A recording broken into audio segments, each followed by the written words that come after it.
নমস্কার বন্ধুরা, বঙ্গ রেসিপিতে আপনাদের সবাইকে স্বাগত।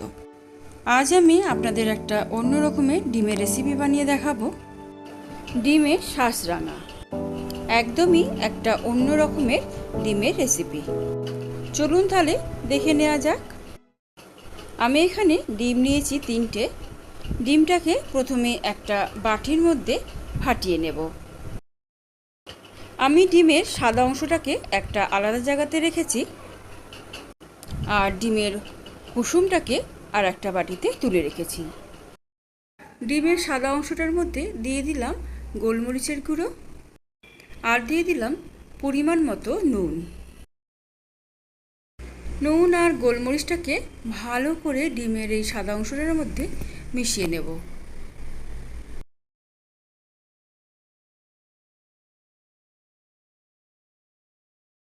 ডিমটা ভেজে নেওয়ার জন্য আমি গ্যাসের মধ্যে বসিয়ে দিয়েছি একটা ফ্রাইং প্যান। দিয়ে দিয়েছি সাদা তেল। তেলটা গরম হয়ে গেছে। এবারে আমি ডিমের সাদা অংশটা এর মধ্যে দিয়ে দিলাম। ডিমের অমলেটটাকে ভালো করে হতে দেব। ডিমের যেহেতু এটা সাদা অংশ, তাই সেরকম কোনো রং আসবে না। অমলেটটা হয়ে গেছে। এবারে আমি এটাকে গোল করে ভাঁজ করে নেব। এবারে একটা খুন্তি দিয়ে ছোট ছোট করে টুকরো করে নিয়েছি।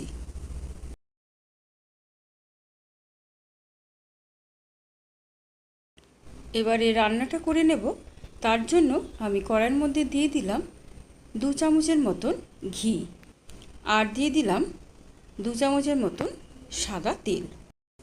তেল আর ঘিটাকে ভালো করে গরম করে নেব। ফোড়নে দিয়ে দিচ্ছি একটা দারচিনি, দিয়ে দিলাম 2টো লবঙ্গ, আর দিয়ে দিলাম 3টে এলাচ। এবারে গোটা গরম মশলাটাকে ভালো করে তেলের সাথে ভেজে নিচ্ছি।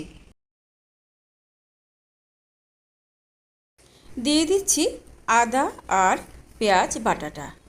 আমি এখানে পেঁয়াজ নিয়েছি একটা মিডিয়াম সাইজের, আর আদা নিয়েছি 1/2 ইঞ্চির মতো।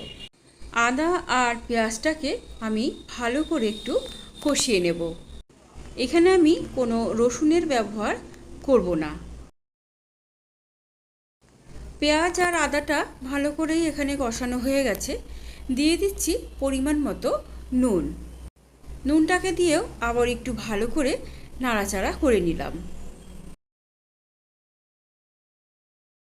পেঁয়াজ আদাটা এখানে ভালো করেই কষানো হয়ে গেছে। এবারে আমি এর মধ্যে দিয়ে দিলাম টক দই। টক দইটা দিয়েও আবারও একটু পেঁয়াজের সাথে ভালো করে কষিয়ে নিচ্ছি।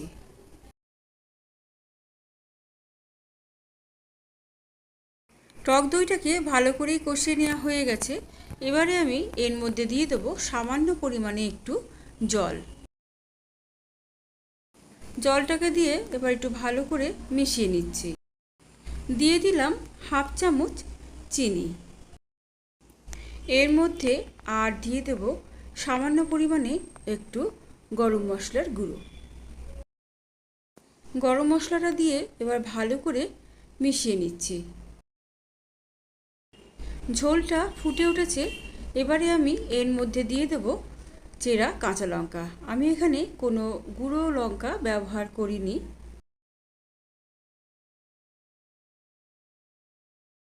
এবার আমি এর মধ্যে দিয়ে দেব কুসুমগুলোকে।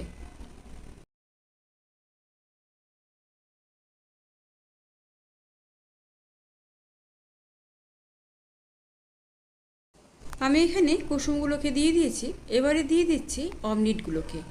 অমলেটগুলোকে একটা সাইড করে আমি দিয়ে দেব।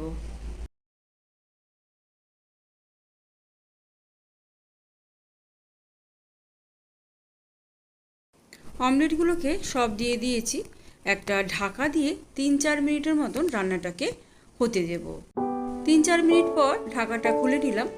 রান্নাটা আমার রেডি হয়ে গেছে। এর উপর দিয়ে ছড়িয়ে দেব বেরেস্তা। আমি এই বেরেস্তাটাকে আগে থেকেই রেডি করে রেখেছিলাম।